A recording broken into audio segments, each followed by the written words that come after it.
کہانی شروع ہوتی ہے روس کے ایک خفیہ ڈیفنس پلانٹ سے، جہاں ماہرین نے ایک ایسا فضائی دفاعی نظام تیار کیا جس نے دنیا بھر کے جنگی ماہرین کو چونکا دیا۔ اس کا نام تھا S-400 ٹرائمف۔ یہ نظام روسی دفاعی ادارے الماز آنتے نے تیار کیا، جو پہلے ہی کئی ایئر ڈیفنس سسٹمز بنا چکا تھا، لیکن S-400 نے اپنی کارکردگی اور رینج سے سب کو حیران کر دیا۔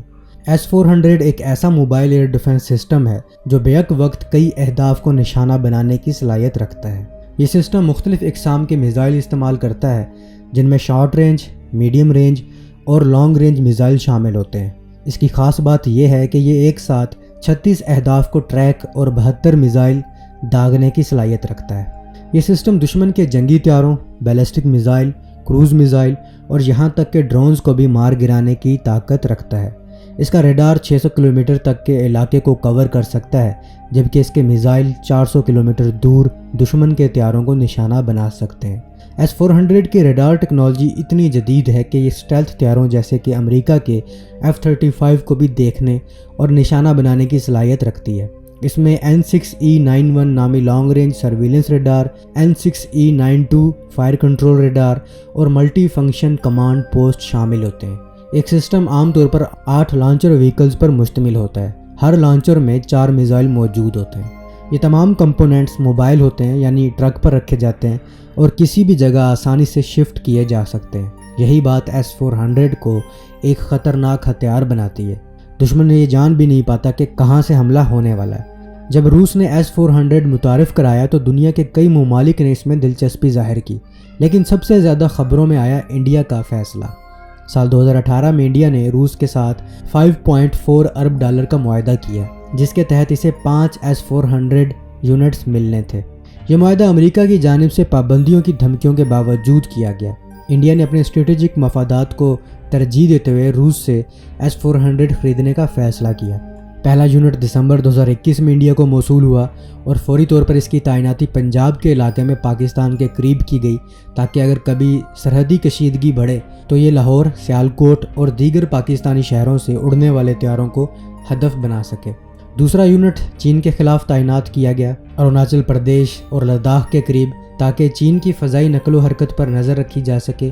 انڈیا کی اس تعیناتی کا مقصد ایک ساتھ 2 محاذوں پر دفاع کو مضبوط بنانا تھا، مغرب میں پاکستان اور مشرق میں چین۔ S-400 بلا شبہ دنیا کا جدید ترین ایئر ڈیفنس سسٹم مانا جاتا ہے، لیکن جیسے ہر چیز کا ایک کمزور پہلو ہوتا ہے، ویسے ہی اس سسٹم کے بھی کچھ چیلنجز سامنے آئے ہیں۔ پہلا توڑ اس کا سیچوریشن اٹیک، یعنی ایک وقت میں درجنوں میزائل یا ڈرون سے حملہ کرنا ہے۔ یوکرین جنگ میں روسی S-400 یونٹس نے بہت سے اہداف کو روکا ضرور ہے، لیکن کچھ کیسز ایسے بھی سامنے آئے ہیں جہاں وہ مکمل طور پر ناکام ثابت ہوئے۔ خاص طور پر یوکرینی فورسز نے امریکی ہائی مارس راکٹوں یا برطانوی اسٹارم شیڈو کروز میزائلوں کے ذریعے روسی S-400 لانچرز کو نشانہ بنایا۔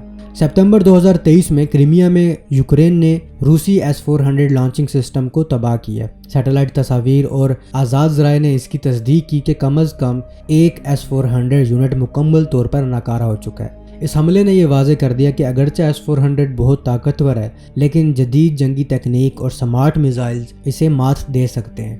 اب بات کرتے ہیں S-400 کو نشانہ بنانے کے کتنے طریقے موجود ہیں۔ تو کئی ممکنہ طریقے موجود ہیں، مثلاً لو الٹیٹیوڈ کروز میزائل اٹیکس، زمین کے بہت قریب پرواز کرنے والے میزائل S-400 کے ریڈار سے بچ سکتے ہیں۔ ڈرون سوارم ٹیکٹس، درجنوں خودکش ڈرونز ایک ساتھ S-400 کی طرف بھیجے جائیں تو وہ سسٹم کو الجھا سکتے ہیں۔ اور الیکٹرانک وارفیئر، ریڈار جامنگ اور الیکٹرانک مداخلت سے S-400 کے ریڈار کو غیر مؤثر بنایا جا سکتا ہے۔ پاکستان نے انڈیا کے S-400 کو CM-400 AKG سے نشانہ بنایا تھا۔ CM-400 AKG ایک جدید کروز اور اینٹی شپ میزائل ہے جسے چین کی ایویشن انڈسٹری کارپوریشن نے تیار کیا ہے۔ یہ میزائل اصل میں ایئر ٹو سرفیس، یعنی فضا سے زمین یا سمندری اہداف پر مار کرنے والا ہتھیار ہے، جس کا مقصد دشمن کے قیمتی بحری اثاثوں، ریڈارز اور اسٹریٹجک تنصیبات کو تباہ کرنا ہے۔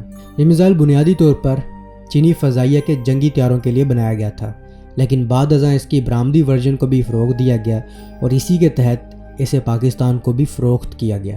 CM-400 کی تکنیکی صلاحیتیں دیگر عام کروز میزائلوں سے کہیں زیادہ بہتر مانی جاتی ہیں۔ اس کی مار کرنے کی حد 180 سے 250 کلومیٹر تک ہے، جبکہ اس کی رفتار ماک 4 سے زیادہ بتائی گئی ہے، جو اسے ایک high speed high altitude cruise missile بناتی ہے۔ یہ میزائل بوسٹنگ فیز کے بعد ایک مخصوص ہائپرسونک رفتار حاصل کر لیتا ہے جو کہ دشمن کے ڈیفنس سسٹم کو چکما دینے میں انتہائی مددگار ثابت ہوتی ہے۔ CM-400 میزائل کی خاص بات یہ ہے کہ یہ کئی قسم کے ہدف شکن وار ہیڈز لے جانے کی صلاحیت رکھتا ہے، جن میں ہائی ایکسپلوزیو اور پینسٹریٹرز وار ہیڈز شامل ہیں۔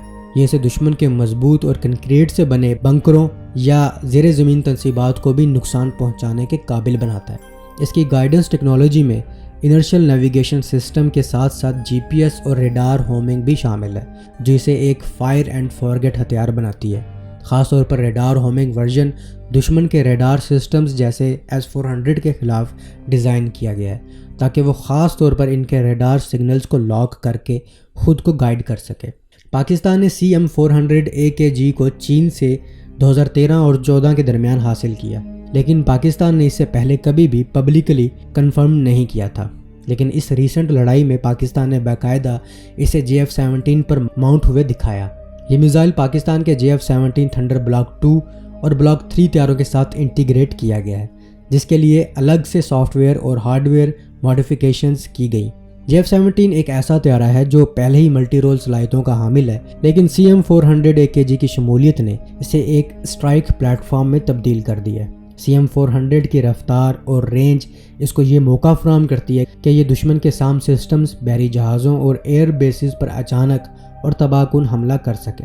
اگر CM-400 AKG میزائل کو S-400 ایئر ڈیفنس سسٹم پر فائر کیا جائے تو تکنیکی طور پر اس کی ہائی سپیڈ اور لو پروفائل فلائٹ پاتھ اسے ڈیٹیکٹ ہونے سے بچاتی ہے۔ چونکہ S-400 بنیادی طور پر 400 کلومیٹر تک مار کرنے والے ٹارگٹس کو روکنے کے لیے ڈیزائن کیا گیا ہے، لیکن اگر CM-400 AKG ماک 4 کی رفتار سے کم اونچائی پر حملہ کرے اور ایک ساتھ متعدد میزائل داغے جائیں تو یہ S-400 کے ریڈار اور انٹرسیپٹر میزائلوں کے لیے چیلنج بن سکتا ہے۔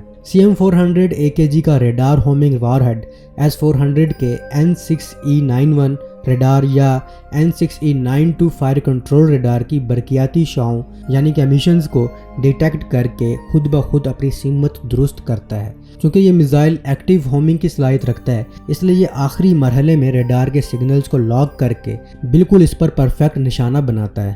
جب یہ میزائل S-400 کے ریڈار پر لاک کرتا ہے تو اس کی توانائی اور رفتار کی وجہ سے اس کی انٹرسیپشن بہت زیادہ مشکل ہو جاتی ہے۔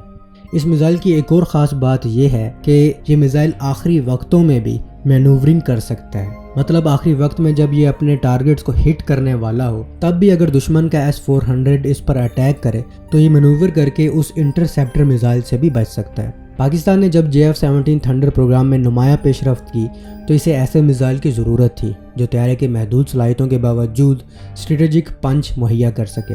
CM-400 AKG پاکستان کے لیے اس خلا کو پر کرنے کا بہترین ذریعہ ثابت ہوا۔ اس کی لاگت، دیکھ بھال اور تربیت چین کے تعاون سے ممکن بنائی گئی۔ چین نے نہ صرف میزائل فراہم کیے بلکہ پاکستان کے انجینئرز اور ٹیکنیشینز کو اس کی پروگرامنگ، ٹیسٹنگ اور انٹیگریشن کی مکمل تربیت دی۔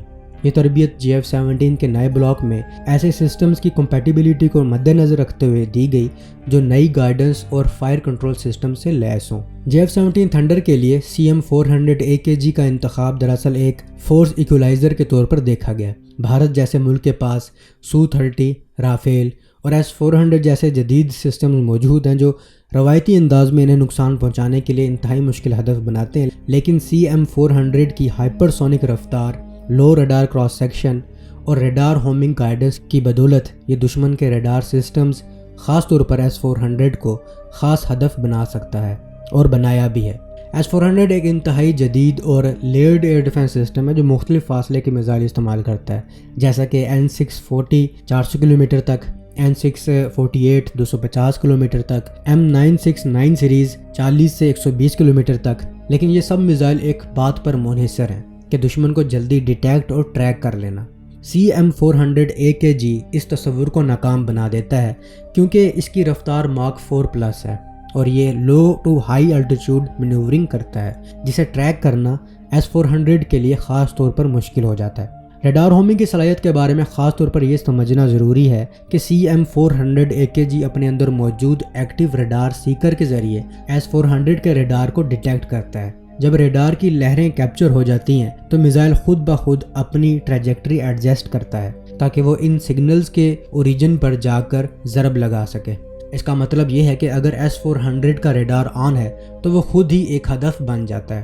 CM-400 AKG دشمن کے ریڈار کو نہ صرف ٹارگٹ کرتا ہے بلکہ وہ اس کو ڈسٹرائے کرنے کے بعد پورے S-400 سسٹم کو بلائنڈ کر دیتا ہے۔ جب ریڈار نکارا ہو جائے تو انٹرسیپٹر میزائلز بھی اپنا ہدف کھو بیٹھتے ہیں اور باقی سسٹم صرف ایک غیر فعال سٹرکچر رہ جاتا ہے۔ اور پاکستان نے انڈیا کے S-400 کے ساتھ یہی کیا ہے۔ مودی اگلے دن جا کے بیک گراؤنڈ پر لانچر کھڑا کر کے دکھا رہا تھا کہ ہمارے S-400 محفوظ ہیں۔ تو اس طرح یہ بچوں کو اور اس حوالے سے کم علم رکھنے والوں کو بیوقوف بنا سکتے ہیں۔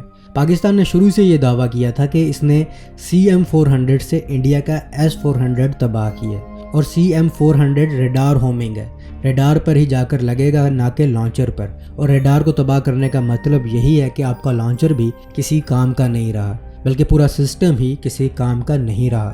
تو اگر آپ کا S-400 فلی آپریشنل تھا تو ہمارے میزائلز اور ڈرونز آپ کی ٹیریٹری میں کیوں دندناتے پھر رہے تھے؟